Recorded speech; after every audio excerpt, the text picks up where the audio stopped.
Hello, everyone. Hello, Anna. How are you today? Hi, I'm good, thank you. Yeah. So I think we couldn't do last episode of our Andy Business Club live event. So we do apologize for that because it was summer holiday and we got busy. So this busy time, but Yeah. still, we have managed today. So thank you everyone for joining today's live webinar.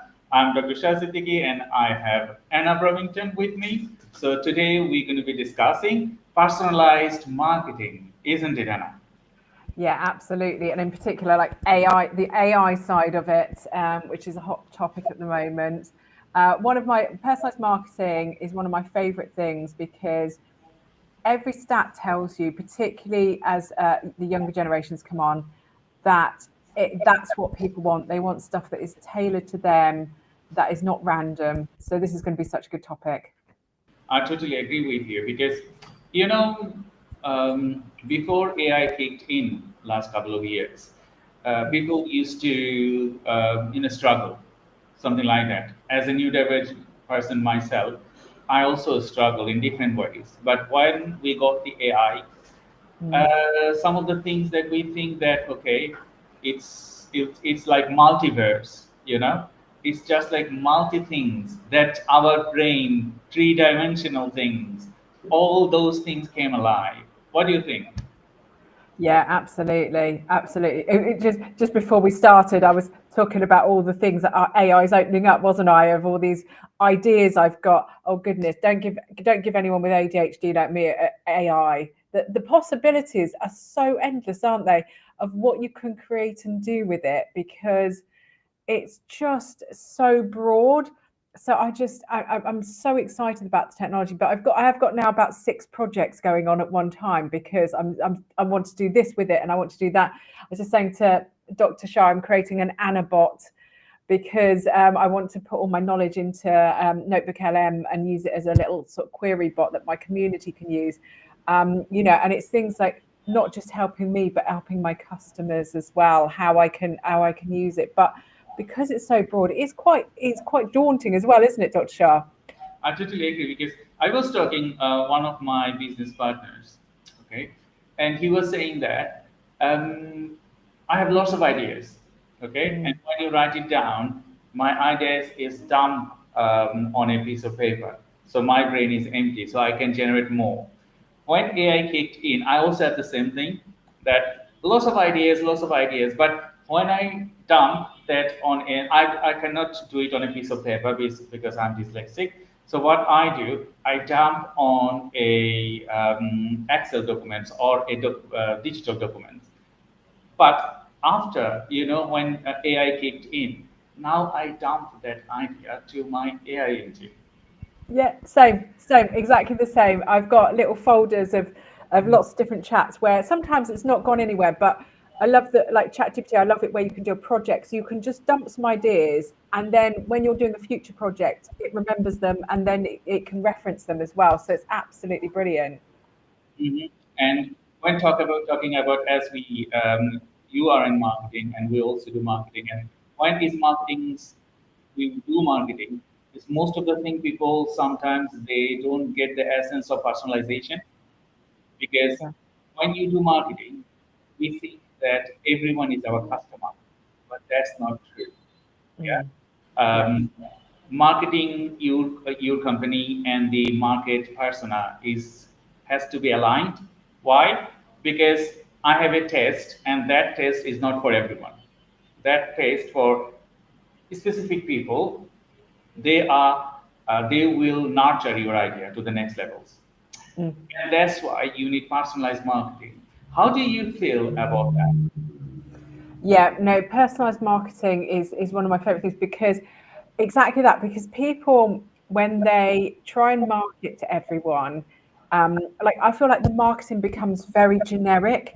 So I used to work with a brand that serviced lots and lots of different industries. They were a digital marketing company, very big, well-known one, and they serviced lots of different industries. So it was like lawyers, accountants, plumbing, construction, all everything, cleaners, everything. And then they're sort of they had a very broad, um, but features within that which is comfortable and sort of like the size of the amount of marketing beginners in marketing. And what they did initially is they put ads out for, come with us and we'll start off with marketing and get you going on your journey.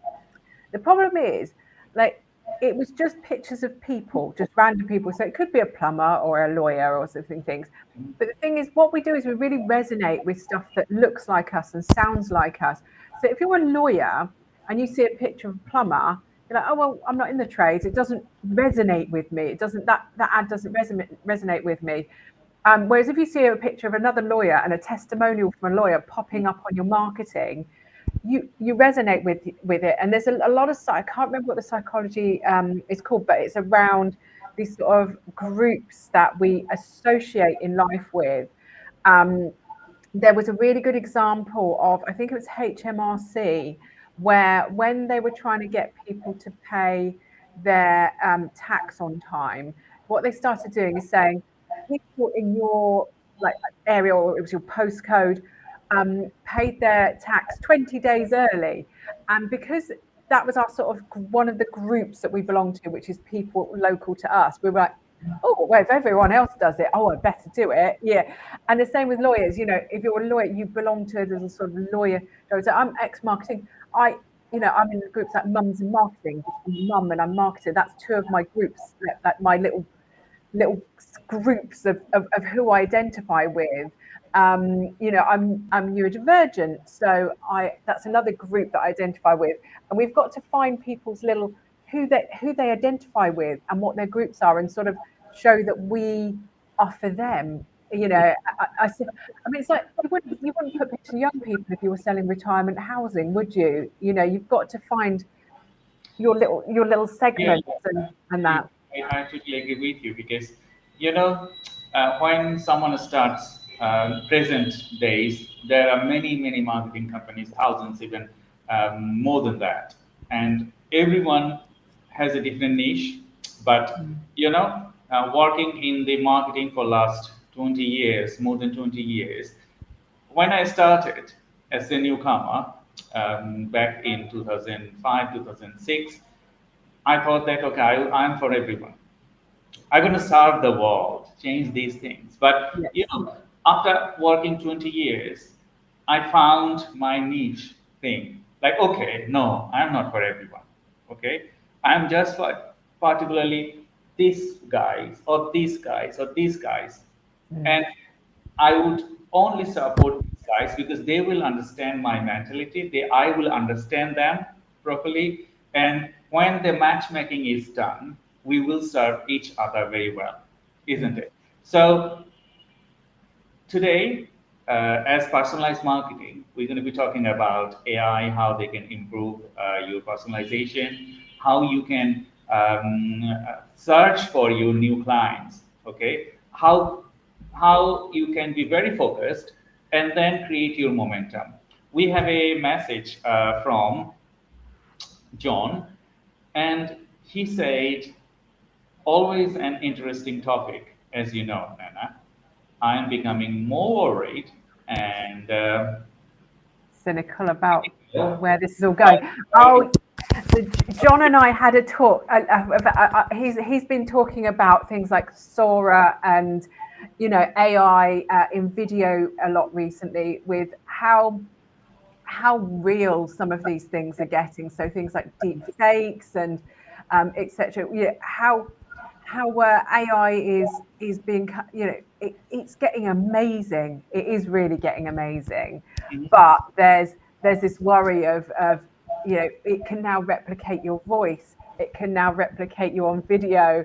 It's starting to. We are seeing sort of like maybe job shifts and job changes and things like that. And I think John is right to be worried, because there's always huge change with things like this, and we've got this is why they're trying to start putting checks and balances in now to make sure it's like a safe change, how we can identify when things are real or fake, etc. Because this is it's a huge shift, and we're moving very fast.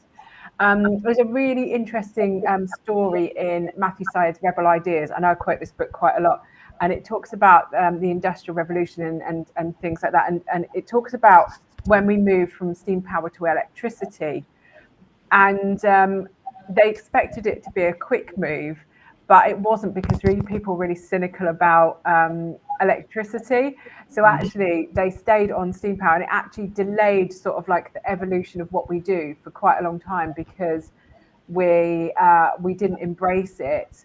And I think there's this sort of this line between embracing stuff and being cautious, because you know I loved AI, but do I trust everyone that's developed an AI system? In the capitalist society that we've got, probably not, because there are people that use things for unscrupulous things. Even pre-AI, there's hackers, there's cybersecurity problems. So, everything we have to proceed with caution. But I think that's where education lies in. I don't know about you think, Dr. Shab, educating people on how things work, how to spot fakes, how to do your due diligence, and making sure that we're not.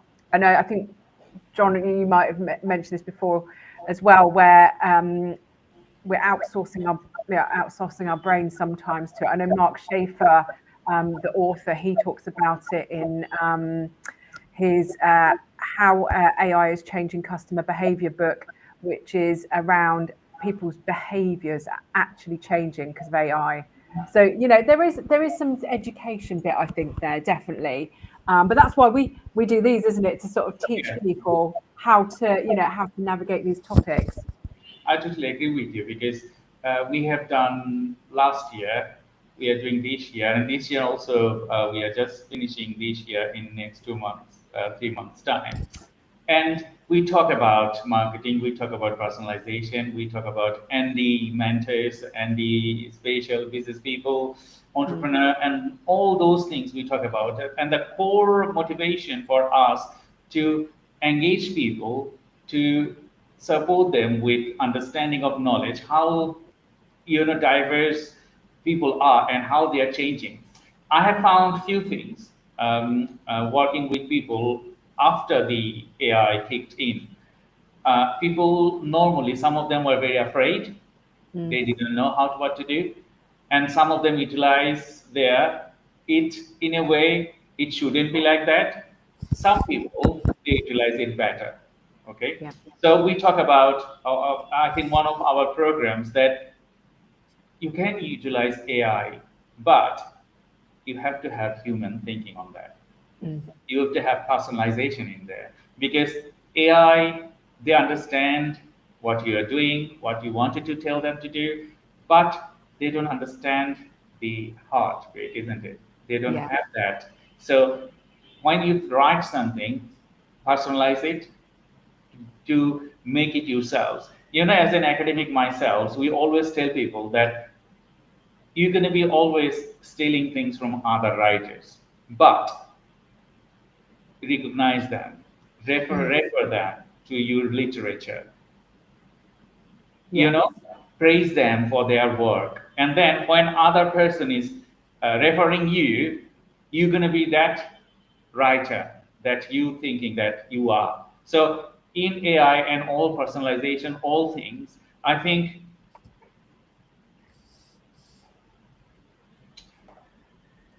okay, I have a technical issue. Oh. Okay, are you there? Yep. Yeah, so I just had a glitch here, because I just wanted to share that I'm not in the UK. I'm in Bangladesh. So in Bangladesh there is load shedding and all those things, but I think we will cover there. I had it just glitch here, so I was a couple of seconds out. But as I said, so when you do things, personalize those things for you and for your clients, because otherwise, AI will have no meaning. Yeah, and I think the thing is with this stuff, if I did a talk a couple of months ago on amplifying inequalities, the hidden bias in data, and it was around being cautious of how we interact with AI, making sure we're not amplifying biases, and things like that. And a lot of the stuff you can do to sort of, make sure it's a bit safer. There's things like making sure you're prompting well, making sure that information you put in is really useful. I'm a big fan of putting my own information into AI and using that, because I know that it's high quality, I know that it's truthful, I know that it's accurate. Because the thing is, AI, it gathers information from the entire, everywhere, and everything, legally and illegally, and it can't, like, it's actually, there's not always the human thinking it. It can't always tell what's good quality, what's bad quality. This is why I always say that ChatGPT doesn't write very well, because there's more bad copywriters in the world than there are good copywriters. And so it's learned bad habits, and it's learned how to write, in not a great way. If it had just been fed loads of beautifully written copy, maybe it would write a little bit better, because what it's doing is just averaging a lot of stuff. So what I tend to do is when I'm, particularly if it's something that's going to be customer facing, I'll like to put lots of my content in, use that like the Anna bot that I'm creating. It's all my content that I've created that I know is solid, it's really good and really useful. I'm going to create a bot where people can query all of my content and ask it questions around marketing, because I know that it will come out with some really good quality stuff, rather than maybe when I've asked ChatGPT stuff, I'm like, oh yeah, no, I don't think that's a very good idea, because I know marketing, I'm an expert, so I know the answers are truthful. But I was telling Dr. Shah just before we joined that I went to a conference yesterday, which was Neurodiversity and Disabilities in Business, and a company called, I think it was something like Bravo Zulu AI Consulting, I think that was their name.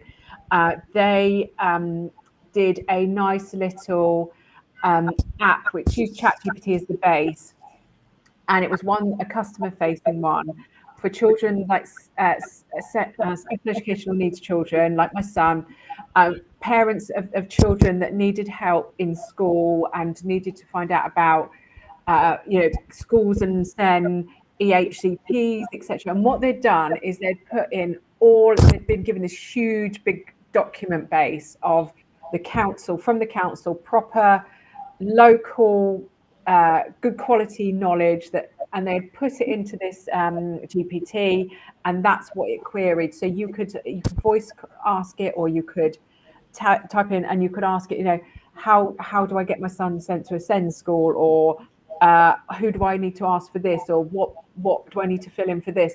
And it would answer you in a good quality fashion, which is fantastic, because if you've got think about this personalization, having this big sort of resource database of hundreds of different documents, and people don't know what they want, how to find it, is incredibly hard. But if you've got an AI one where you can go, I've got a specific issue, help me with it, but you're using this good quality information to bring out the information they need.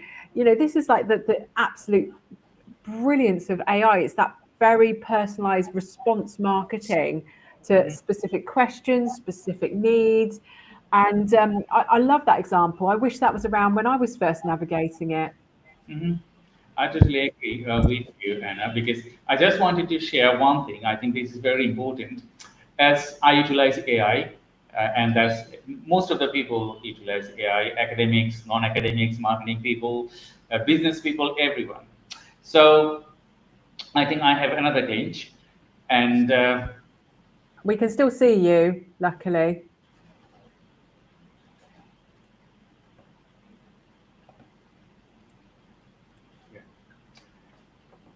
I think I have another glitch. So sorry for that. So as I said, most of the people usually use AI, and there was some research that AI can write better than academics. Sometimes in a way it is true. And one thing that I experience, like a case study, I want AI to find me some case studies on specifically technology. Like, okay, find me some case studies on technology, and can you suggest me how can I write a case study on that? So what it did It found me the case studies and write me the way that I wanted to present it. When I'm reviewing it, I said, okay, can you share me the reference that you have mentioned there? And he said, there is no reference. I said, why there is no reference? I made it up. I love that. Oh, bless its heart. So I said, I told you to find some case studies because I need some case studies and I wanted to use them, but you made it up. No, it will not work. There isn't anything that you can make it up. Okay, Yeah. so find me a case studies of this subject and don't do anything. Just find me some. And then it gave me like a couple of case studies of the real subject with link and proven link. And I have to go each and every link to see are they are right. Yeah. Okay. And then I think some of the people of the audience they're watching today, they might experience the same thing. So and I have seen some of the posts on LinkedIn and Facebook at okay they're saying something and at the end it's not the right thing. So they Yeah. just did that, copied it, pasted it, and posted it. So, as today we are discussing personalized marketing, I think you need to understand when you create personalized marketing, whatever you write with AI, investigate that is right point or that is the right thing that you're talking about. I think we have a comment from Thomas. Thank you, Thomas, for your comment. So, is AI and the use of AI marketing platforms leading small business owners down a rabbit hole and away from their starting point and the why they got into business in the first place? That's a very interesting topic, Thomas. Thank you very much. I think we would talk about that. We love to. What do you think, Anna? Yeah, do you know what? It is really interesting, and I think it's the problem with AI is that it's like with anything business, it's what you put in, is what you get out of it. And this is why recently I've been doing a lot of talking around the topic of vision, mission, and values and goals. Mhm. When I do marketing and looking at like things like Simon Sinek's Why. It's if anyone hasn't read it or watched the TED talk, I highly recommend it. Simon Sinek starts with why, and it's exactly what Thomas is saying around like why we're getting into business, what's our purpose, because otherwise, a bit like going back to what we were talking about earlier, being too generic, we're for everyone, when actually we're not for everyone. For example, with me, like my personal business, Create and Kev, is my thing is that I'm helping founders that are hands-on in their business, particularly STEM ones, that they wanted to start a business because they wanted to do what they loved, which is coding. It could be, accountancy, whatever it is. It's they want to do what they love. They don't have any business skills. They hate business.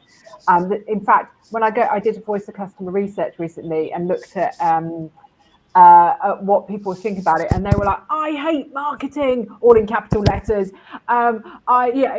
They said there's nothing worse than marketing my business and finding customers. They're very passionate about it. If someone like someone like a Richard Branson who maybe owned a business because he wanted to run a business, he's not my customer at all, because I don't want people that have the business skills and want to run businesses. So I'm very much in all my language. That's who I'm helping. It's people that are hands-on, that don't know business, that really hate it, really quite passionate about how their struggle with it. And because I'm a techie from my background, ex-programmer, I like STEM businesses as well. And so I'm really quite niche in who I'm helping. And the problem is, the thing is, because I know who I'm helping. When I use AI, I use it with that lens of who I'm helping, because that's what I'm experienced to do. So when I use AI, I get really targeted quality stuff out of it, which aimed at my audience. I've trained it on, my purpose, my vision, everything. So I find it very niche. It comes out very niche for me, particularly when I'm in my business folder. Mhm. if you don't know your vision, purpose, and I think this is the problem, sometimes people aren't sure of their why, or don't know how to articulate it, or aren't considering it. So when you use AI, you go, write me a blog on being an accountant, or write me a blog on, content marketing. You don't put an audience in. You don't put what their pain point is. There's no information. So you end up something so generic, which exactly what Tommy said. It takes away from your why. Who are you? Who are you targeting? And that's the problem with AI, because it will do what you ask most of the time, unless you ask it to give you questions. So the one thing I say, if you're not sure of your why, or you're not sure of that, get it to ask you questions back. So say, I want to write a blog about being an accountant. What questions you need to ask me to fill this in? And then it's very good at asking really pertinent questions that give you a rounded blog that kind of considers your why. But I would say a lot of people don't know their why. That's the problem. And I try and do the vision mission with as many people as possible, because even as an experienced marketeer, I'm still trying to discover my USP, who I'm definitely for, what problem I'm solving, just niching it down. And people don't know how to do that, I think. I totally agree with you, because, when we write with AI, it's sometimes you need to think about how do you write, because you just said that you ask something and it will give a plain thing. Mm. And it's simple, because you need to ask them. We do like 5 key points you need to include when you're asking them, like what's the motivation, okay? What's the outcome, okay? Who is the audience for, okay? How you want to be, because you have a style, and that AI engine should understand how do you write. Otherwise, it cannot personalize your things. And the last thing is this: what language you're going to be using it for. Like, you're going to be using it for people they are tech savvy, or you're going to be using it for people they are like 12 years old, or people they are 17 years old. Because those are the things, if you don't direct AI to write specifically and giving them enough resources, because we develop AI systems, and whatever we develop, we prioritize the AI queue making, like, okay, how AI will conduct its work, referring to the different key points. Like, okay, my business, like if it's accountant business, you cannot include there something that is non-accounting thing. If you are thinking about your client and the genre, I would say that what specification you want, what type of customer. That's why this personalization kicked in. And I think, Thomas, you are right, because you need to create the persona first, personalize it, make it happen, and then it's not over. You need to read every sentence, every word. It is right. If you are adding references, as I said, AI made up. I made it up. I said, okay, that's a good word, but I don't want you to make it up, because I want a real example. I want a real company. You find me a company, and then it can. And I It's think funny my because mine did it system the other day. in a problematic way. Oh, you're having a problem again. And are you there? Yeah, Yeah. we're here. Yeah, yeah. I had one the other day. I was writing a blog, and I'd got a transcript, and I said, "Oh, can you use this transcript to just write me something?" It wasn't. I was going to sort of edit it afterwards, but I wanted a draft version. And I gave him my transcript of the thing that I'd spoken about, and then it decided to put a story by me in it that didn't exist. And I was reading, I was like, I haven't done that. But it just decided, because I'd said that I wanted a story in it. I meant a story from my transcript, not from a made up one. But this is the thing. Sometimes you have to be really specific with it, because it's a bit like, it's funny. Like, I was watching this thing the other day. It was my neuro teachers, and she was talking about speaking to autistic children, and she was saying about questioning them and things. And she said, she had this new pupil to the school, and she'd said to him, they'd shown him around the school, and she said, do you have any questions? And he said, oh, what's the highest point and the lowest point in the building? And she was like, oh, that's really interesting. So they actually did go and find it. And then she went afterwards, so they came back finished, and then she said, oh, have you got any more questions? And he said something around like, what's going to happen to all the bees? Because he's really into insects. And she said that wasn't his problem.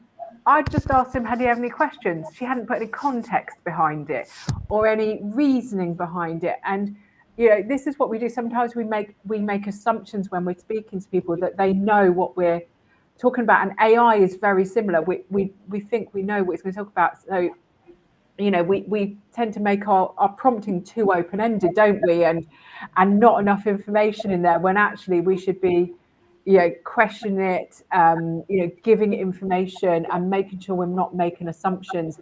I mean, when I did my my talk the other day, AI does, it has a lot of biases in it. So things like when I asked it to do an image of a startup founder, and it showed me this like late 20s guy, glasses, sort of bit of a beard and everything. And then I asked it again to create me another one, and it gave me the same guy. And then I opened another chat window and asked it to do me a startup founder, and it created another one. And then I used Gemini, and then I used Copilot, and they all created me almost the same identical guy. And it had made an assumption like that startup meant technical, and that and that I wanted like the sort of like what everyone perceives a startup founder to be. It made loads of assumptions of what I hadn't asked it to do. Where a startup founder could be a coffee shop owner, or it could be a plumber, it could be anyone, but it sort of made these assumptions because I hadn't told it what I was thinking. So we have to be really careful when we're prompting, because it's not a mind reader, although it sometimes tries to be, and sometimes we can be folded in a sort of lulled into sort of false sense of security that it knows what we want, but actually it's guessing, and actually we need to make sure it's not guessing, I guess. I absolutely agree with you. Like as Tom said, that people are or getting down to the rabbit holes and away from their starting points. I think that's true, because they are so dependent on AI that they think, okay, they can do everything. But as a person, you are good with something and you are not good with other things. So if you are not good with some other things, I think that should be handled by a professional person. They good at. I think this motivation, if someone they are a new innovator, or they are starting their business, yes, and they're starting with, if you don't have funding, you can have jack of all trades, but this jack of all trade will not develop in next day. It takes ages, even weeks and months or years, to become successful, specifically in any trade.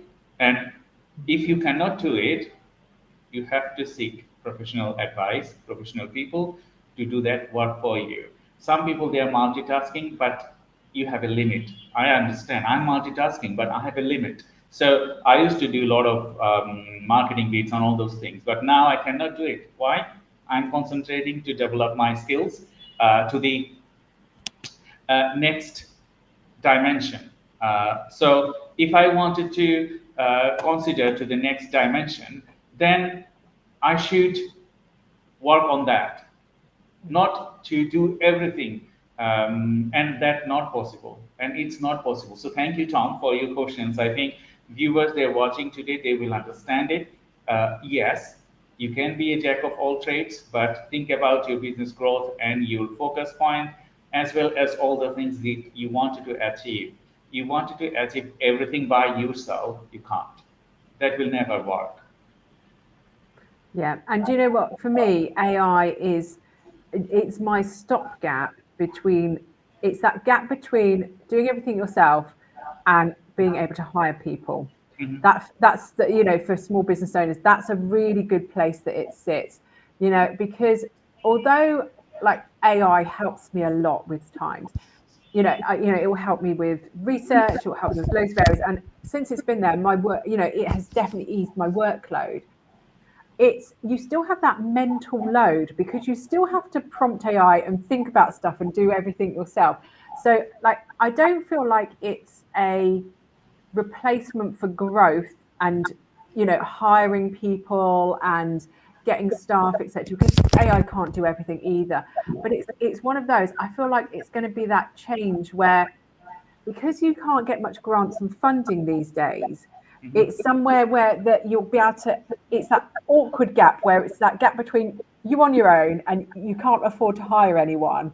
So AI is that sort of, maybe will help you grow. Instead of getting a grant or funding, which would maybe lead you to get your first hire, you use a bit of AI to be almost a second person, so that you can sort of then leapfrog to that sort of hiring people. Because from my perspective, if you're wanting to grow your business bigger, what you can do is then, once you start hiring people, I mean, they can use AI as well. I'm not saying don't stop using AI, but it means you can then start concentrating more on the why, outsource some of these tasks to humans that take that mental load off.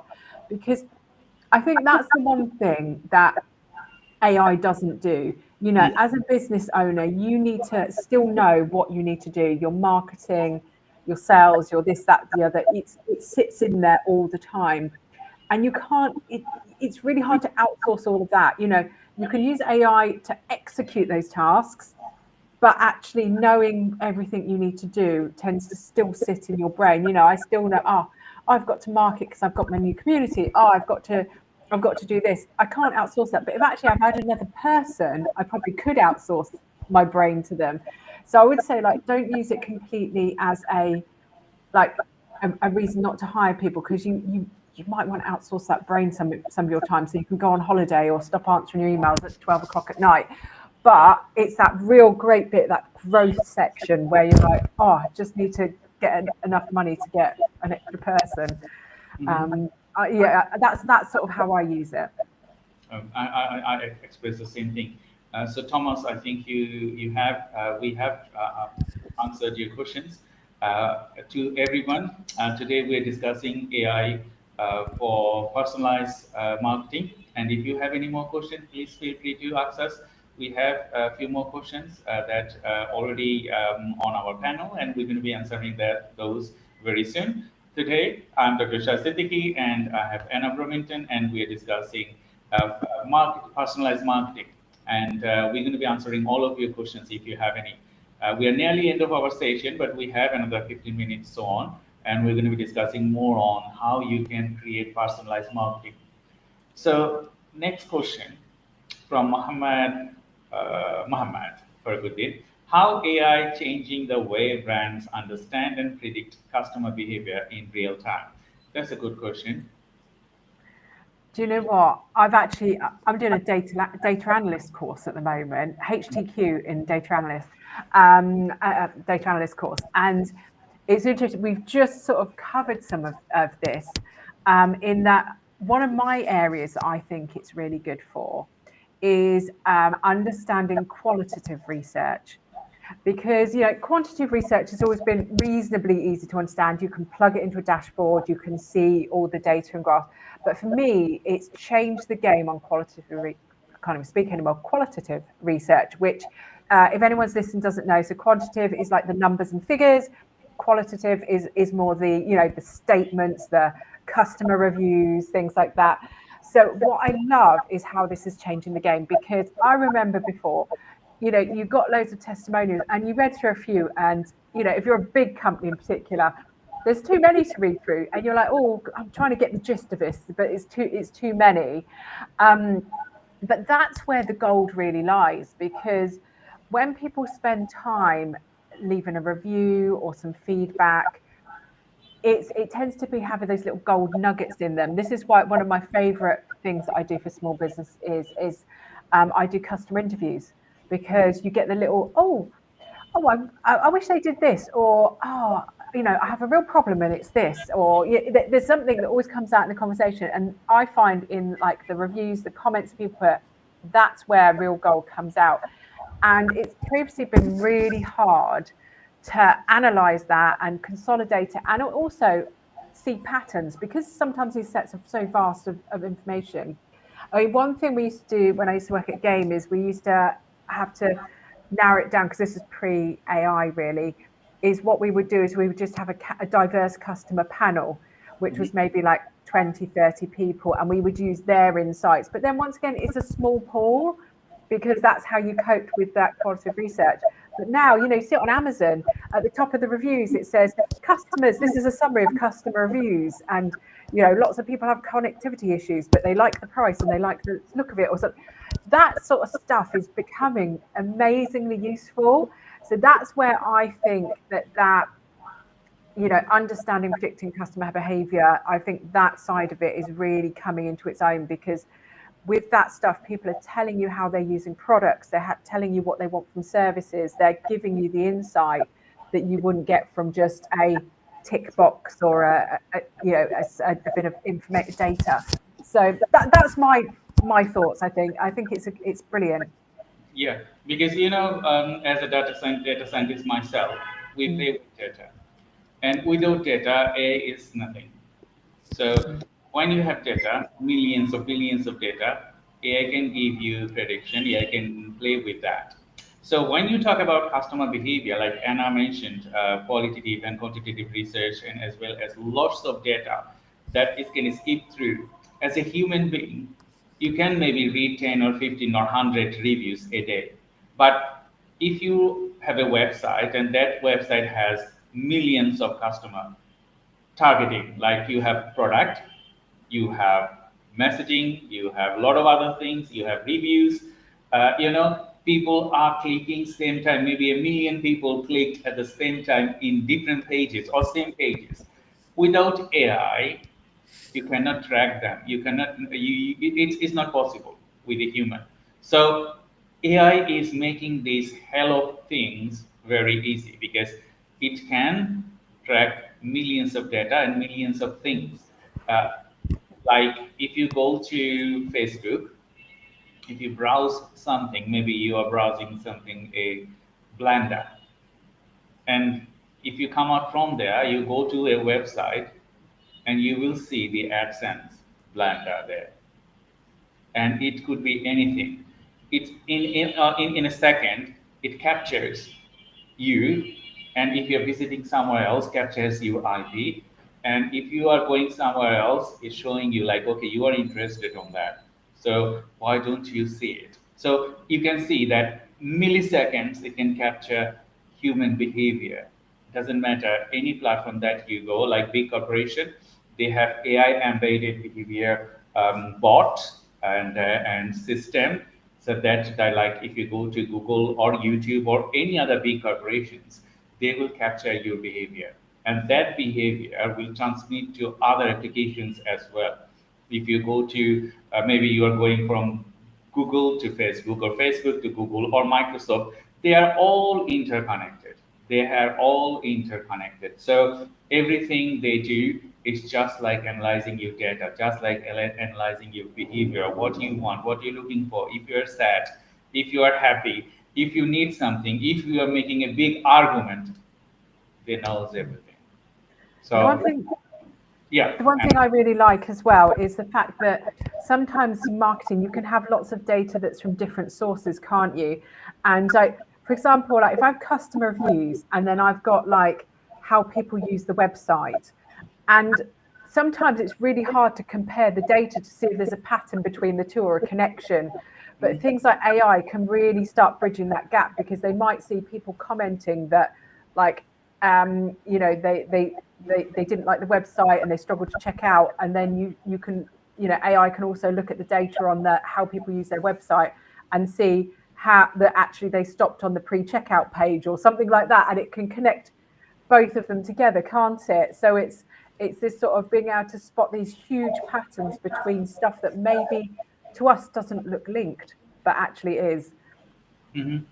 yeah, I think Muhammad, you have your answer, because AI is really changing the way brand understand and predict customer behavior in real time. They can do it. And we also, as a AI developer, we develop systems where we specifically tailor methodology. Like, okay, if a customer entered to the market, entered to the site, if it's an e-commerce site, then if they are adding something to their basket, and then how you can clear that basket on that money, you need to emphasize, you need to understand customer behavior that they check out that baskets. There are millions of people, they added things to the basket but they never check out because they don't have that they don't have that willingness, or they don't have that thing. So we specifically tailored methodology with working with brands, like, okay, we will safeguard like how you can more sales, how your basket is more towards the payment solution. So without AI, understanding customer, understanding those things, you cannot do it. Yeah, and I think also, from past times when we used to personalize things, sort of going back to the personalization side of stuff. Mohammed's sort of talking about real time. When we used to do personalization, we couldn't react to it like as nuanced as you can now with AI. So when we used to do it, we used to go, right, let's map out 10 different journeys of like what our average customer does. So it might be, if it was gaming, it might be that they are parents that are buying for Christmas. And we would map out a journey and we would try to like personalize this as best we could, because we're right, okay, so they've been on the gaming chair page because that's what the parents often bought. Right, we'll show them an ad for this game that's coming out this Christmas. Then we'll show them like maybe a second controller because they might want to play it with their family. It was quite scripted, completely scripted, these journeys. And we'd only end up doing 10, 20 journeys of the most important ones at that time. And I know AI has sort of come in and changed all that because it can actually personalize on the fly. Oh, this customer likes so-and-so. Oh, there's this product. I'll just show them, and it understands those customer journeys so much better. And saves you a lot of time, so you don't have to just literally script out a customer journey and spend time. And then it's after Christmas now, so we need to do new customer journeys for New Year or Easter or something. So it's things like that where you've got the behavior in real time, and then it's actually acting on it and personalizing. It's not just a website, is it? It's things like ads. So ads can write and generate you images on the fly and personalize them. So it's affecting both sides of it. So you've got the data, and then it's helping you react on the fly as well. So I'm loving how it's going in many regards to that. Although I have seen a few of the AI generated ads and haven't been fabulous. So we've got a bit of a way to go yet, I think, on that. Yeah, I totally agree with you, because when you use AI to generate an image, if you are not an expert, you cannot get the right image to be done, because even if you add your direction, all those things, the normal things, they are not capable to do it. But if you think that you wanted to do Riviera, like Trump, the advertisement, you see they have billions of views of that thing. That AI is different that we do, because that is customization AI, because they created everything with AI, but they are expert on that. So that's why they could do this kind of things. But if you are a standalone person, you don't have that tools, then I think you need to combine human touch and AI together to make it happen. Otherwise, people will understand an AI generated image and human generated image very well. So Anna, we are nearly end of our session. So I just wanted to talk about tools and platforms that drive personalized campaign, how we can do it, because you also use versatile tools. I also use versatile tools. I think we can give some examples of that to the audience. Yeah. I mean, I must admit, like I do tend to stick to ChatGPT and things like that for my stuff. And I think one of the valuable things is creating your own GPTs. So the send example that I gave, it's, you can almost ask ChatGPT to create you a GPT. It will give you the prompts, just from a starting perspective. If you've never done anything like this before, you can ask ChatGPT to create your GPTs. And like that example I gave you, where that guy uploaded all the council documents, that's not a hard thing to do. Get all your information. Any presentation you've done, every document you've written, pop it in. Create a little bot that people can query and personalize things. I feel like that's a really nice first step for a lot of people, where not everything's personalized, but you've offered a little personalized widget or space for people to be able to get some of your knowledge and start understanding it. And then, like, for other examples, like if you are doing paid advertising, do check out things like some of the sort of options on social media, Facebook, and that, of how they can do, you can do personalized marketing. Because if you're just a small company and you haven't got a team of graphic designers and copywriters, that might help fill that gap a little bit. Like we said, it's not perfect, but it's worth having a look at to be able to do that. What about you, Dr. Shah? What do you recommend? I think if you are not a professional person, because if you are in a business and you wanted to do, because it is all about content nowadays, isn't it? Because the social media, and there is not only a single social media, it's multiple social media. If you talk about LinkedIn, if you talk about Facebook, if you talk about Instagram, these three mediums is more likely graphic design and graphic things, and as well as videos. If you think about TikTok or YouTube, that's totally different world. So I think to start with, if you don't have that bandwidth, you can do some low-paid graphic works with. There are many systems. I don't want to mention all of them. If you write ChatGPT, search, find me some low-paid graphic design AI system. It will list you a lot of system over there. You just go over there and try to find it. Is it appropriate for you?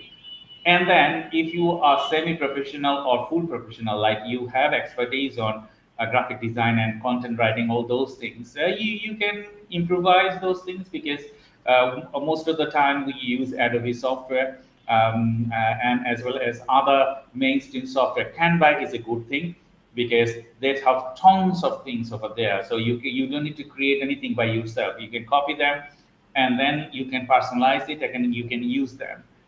And ChatGPT as well. If you want ChatGPT to draw you a picture or maybe make you something, it will do. But as I said, personalization again, because if you wanted to attract people, nowadays people understand that this is AI generated and this is human generated. But when you do a fusion, combine those things, it's hard for them, and they like it a most, exclusive things, and that can steer your personalization journey for marketing to the next levels.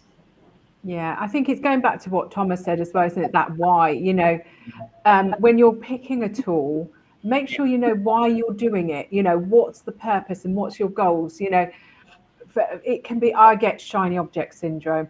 Oh, I'm terrible at it, and I'm using all those different systems and trying them out, and actually, what is it you need to do right now? Is it marketing? Is it organization?